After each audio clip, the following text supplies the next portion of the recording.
Some people with intellectual disabilities in Renfrew are about to lose their jobs because of Ontario's new minimum wage law. They've been working at a local support group earning a few dollars an hour, but Bill 148 eliminates the exemption that allowed them to be paid below the minimum wage.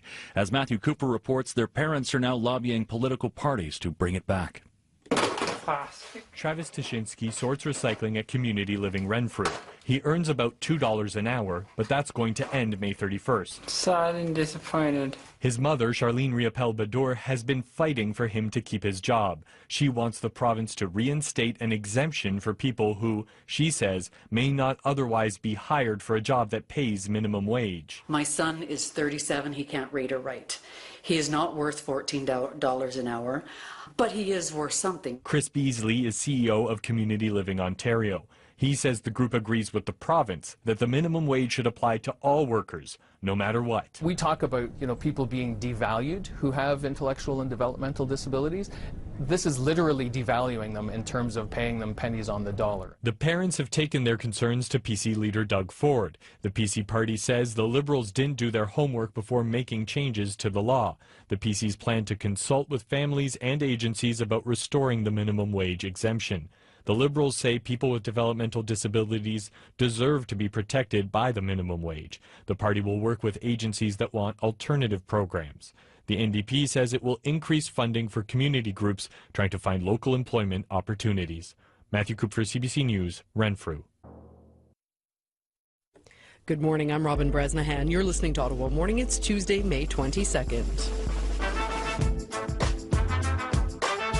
Coming up this hour, new laws are boosting the minimum wage, but it means some people with intellectual disabilities will be out of a job. I just need an amendment so that my son can do the dishes for less than minimum wage, because I'm sorry to say this, but he's not worth the $14 an hour. Why two Renfrew mothers want the province to bring back an exemption to allow their sons to work for less than minimum wage.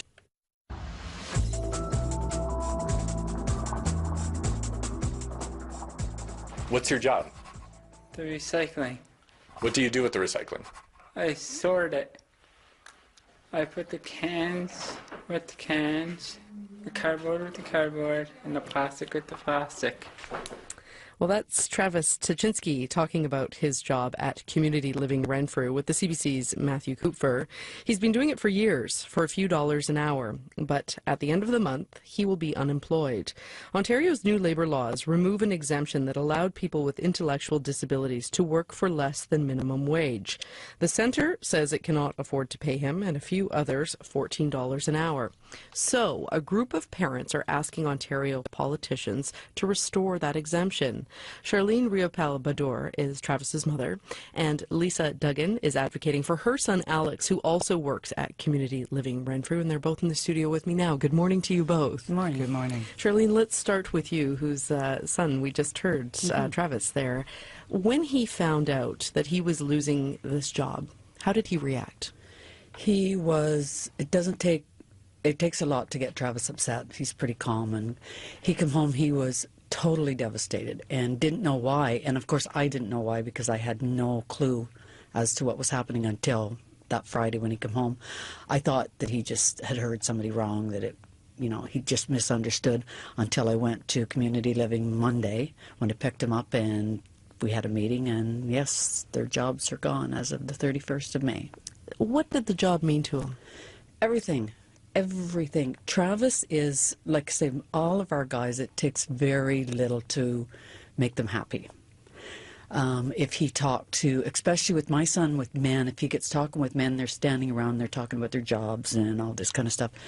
Travis was so thrilled to be able to say, I have a job. I make paycheck too, even if it was that little. He has no clue what money even is. He knows you need money to buy things, but $2 or $200, he has absolutely no clue. It was that little bit of money that he usually spent before he made it home. He'd go into a store and buy candy or something. That's all that he wanted, was his little job and his little paycheck. What was he making there per hour? Well, it depends on their jobs. They all have, if he was doing recycling, and depending on how long it took him to do the job or whatever, sometimes he would be making maybe $2 or $3. Sometimes he would maybe be cleaning something and he might make a couple more dollars.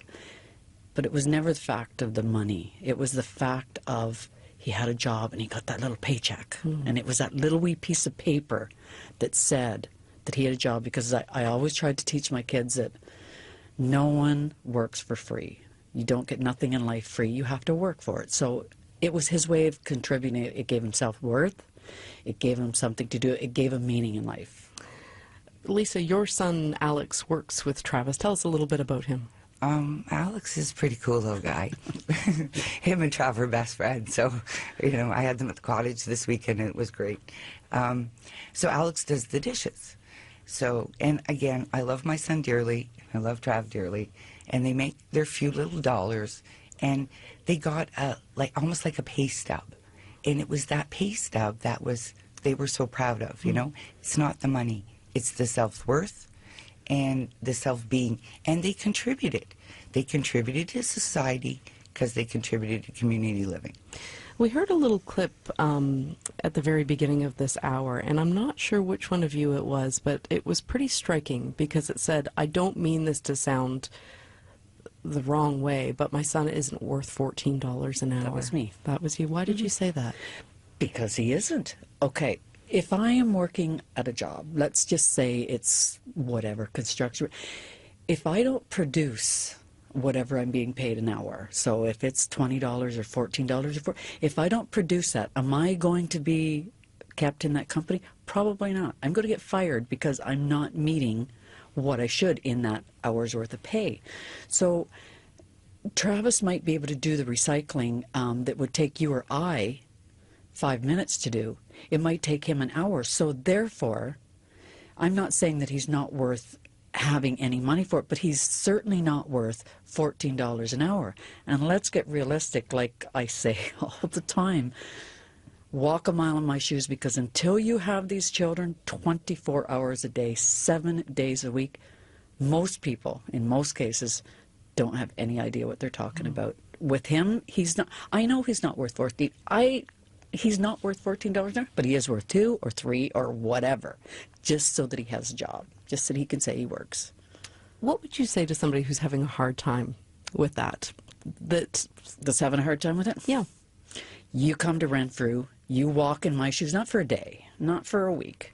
You come and you live in my house for a month or 2, or try 37 years. You look after my child, and you do what he does. And then at the end of that, you come and tell me if he's worth $14 an hour. Because everybody, you know, I know we have these higher than thou people who are right up there thinking, you know, everybody needs to be. I'm not saying that people, there's handicapped people who definitely are worth $14 an hour and should be paid $14 an hour. I'm not against Bill 148. It needs to be amended. There's things in there. If they can have a thing in there about women wearing high heel shoes, they've thought of that, but they haven't thought about people with disabilities. Come on. Lisa, you're nodding your head to a lot of this. Why do you think that your son should be able to work for less than the minimum wage? Because he doesn't fit in that box. I'm sorry. I deal with the Ministry of Labour, Transportation, Ministry of Environment on a daily basis. So I just want, you've lumped all the disabled together. And if I was in a car accident right now, my brain still works. I'm still able to go to work in a wheelchair.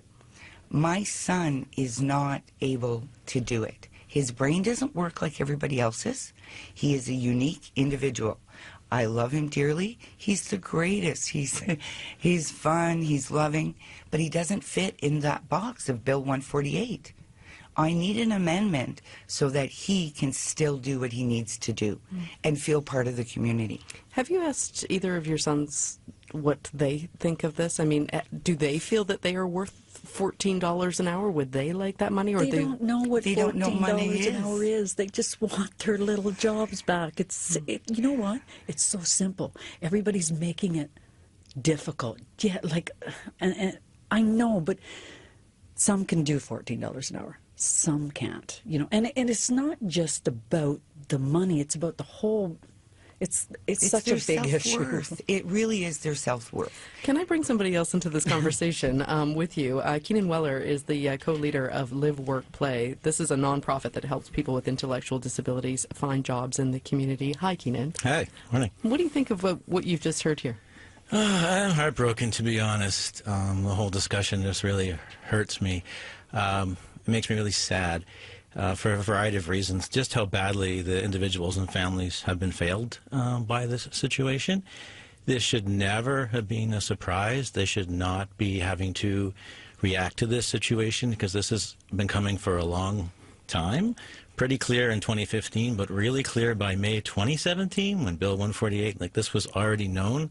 So I know that's only a year, but a year is a lot more than a couple of weeks. So can I just get you, I mean, from your perspective, Yes. Do you agree with the two moms who are here? Should their sons make less, be able to make less than the $14 an hour, the minimum wage? I agree they should have the supports to have a life that's meaningful for them. Personally, I think, not personally, but kind of just 30 years of experience and two moms that really influenced me a lot, and actually been working on this since the 50s or 60s to ensure that there aren't different laws for people with disabilities, especially when it comes to human rights legislation, and labor laws is sort of a form of that. It's a branch of human rights. And so I think why I'm heartbroken is there are other possibilities than the $2 or the minimum wage. And so first of all, there's a lot of people where it was thought that they couldn't work and someone wouldn't pay. And I had to check myself years ago, back in 2005, because we used to run programs like this for the same reasons. And a lot of those individuals, I was proven wrong in my assumption that they couldn't work, because that's actually up to an employer. And we were able to find them an employer that valued them and hired them. But that's not everybody. So some people where the labor market wasn't for them, it was how to build a life in a different way other than having them come to our agency and us to create it for them. And so I'm just heartbroken that the support is not to help these persons have a life and that they didn't have a plan that didn't start with a letter saying your job's over. I just find that devastatingly wrong. But it sounds like you still think that that people with intellectual disabilities should be paid the minimum wage. But can you understand where Charlene and Lisa are coming from here? 100%. So when we closed our programs in 2005, we went through a 2-year plan with families and had all of those discussions and said the outcome has to be that the individual is satisfied with what is coming next. We didn't actually close our programs. We transitioned them over a period of 2 years until the point that every single person had built something that they were happy with. And I think that's the standard everyone should expect. And the sheltered workshops and less than minimum wage situations have been ended, like in New Zealand in 2007, for example, other states across the United States. So this has been coming, and I'm just really disappointed the failure of the system to support a transition, because this never should have been a surprise for anyone. Charlene, what do you want to say about that? What really upsets me is I was asked that by actually Matthew, asked me, you know, what do you have to say to those people who think that they should or that this is right? I said, this is my answer to you. We live in a small, small community.